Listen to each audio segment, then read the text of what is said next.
असलेले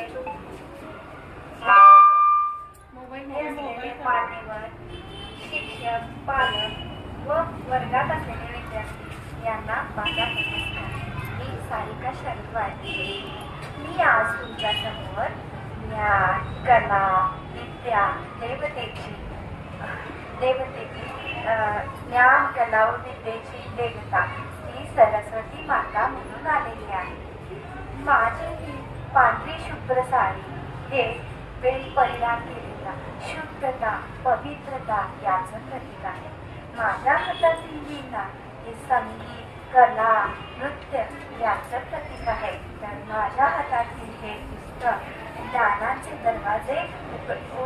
दरवाजे उघडून देणारे आहे. तर माझ्या हातातील हे पुष्पकमळ हे पांढरे शुभ्र नितळ आणि निर्मळ मनाचं प्रतीक आहे.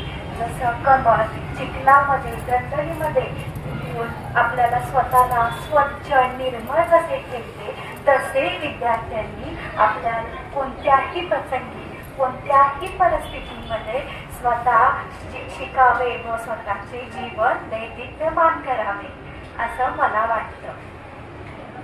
मुलांनो, विद्यार्थ्यांनो, आज धन, दैवत, संपत्ती सर्व काही दिल्यानं शेवटी नष्ट होते, परंतु मी दिलेलं ज्ञान कधीही नष्ट होत नाही. ते दिल्यानं सदैव वाढतच राहते. म्हणून विद्यार्थ्यांनी कोणत्याही प्रसंगी ज्ञान प्राप्त करावे.